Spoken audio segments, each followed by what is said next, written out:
Does the company ever get sued, though, like for... Stumble across that account, huh? Oh, yeah? Yeah. Some debt collectors admit that breaking the law pays off. It's worth it for people still to be illegal and collect money because... But how far will some collectors go? Our investigation led us to an operation that some say looks more like organized crime than debt collection. This particular group is probably the worst I've seen. Remember Vicki Harrington and her $100,000 worth of debt from her son's cancer treatment? These are all hospital.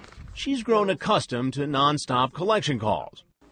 But last summer, one message caught her attention. He says he's a special investigator. Daniel Hoffman. Daniel Hoffman. A special investigator from where? Bethesda, Maryland Police Department.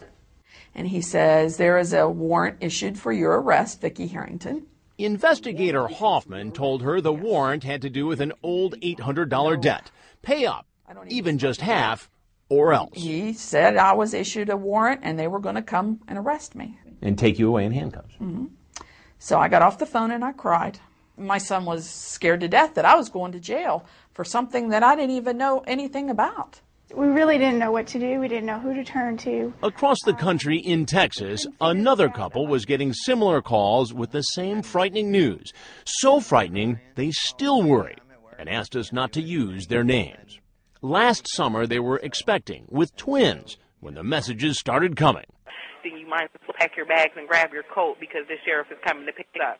When I heard this... Like the Harringtons, they were told a warrant had been issued over an old credit card debt that the couple says was paid off 12 years ago.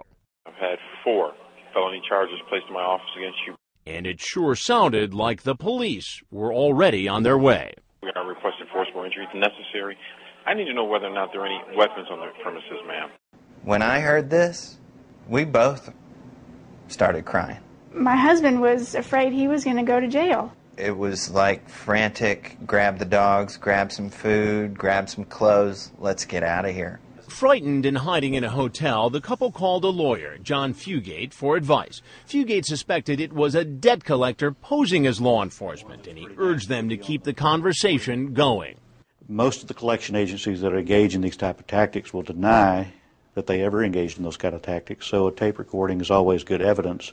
They invite us to listen in as they call the alleged investigators back. My name is Investigator Laura James. We've been trying to locate you, sir, in regards to this warrant we have here.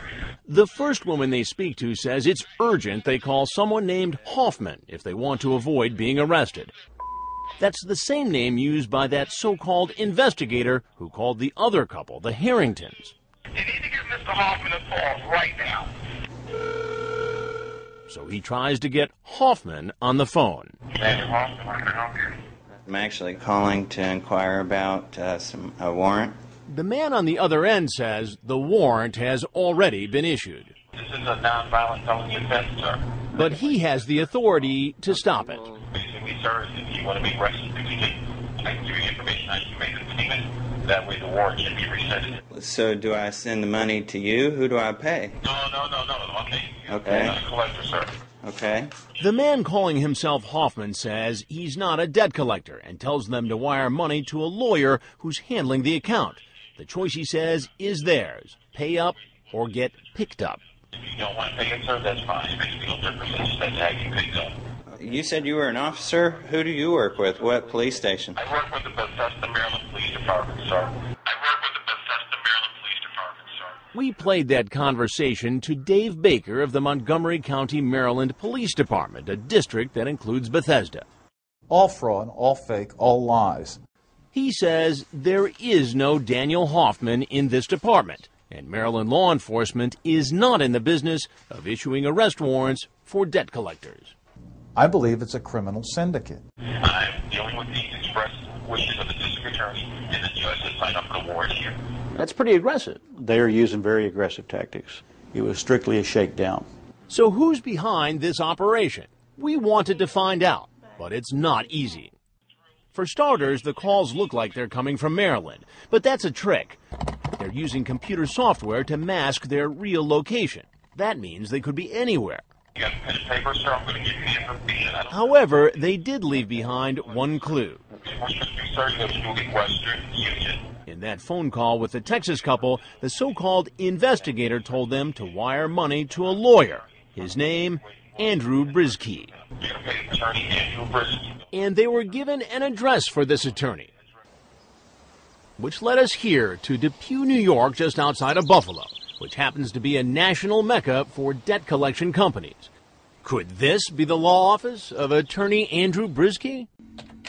Well, records show there is an Andrew Brisky, and the house is actually owned by his parents. But we couldn't find any record that Andrew Brisky is licensed to practice law in New York or anywhere else.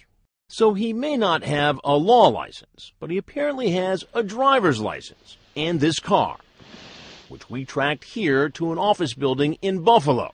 Could this be attorney Andrew Brisky? And is this where those threatening phone calls are coming from? Coming up, we go inside to find out. I do want to know about some of the tactics being used at this company.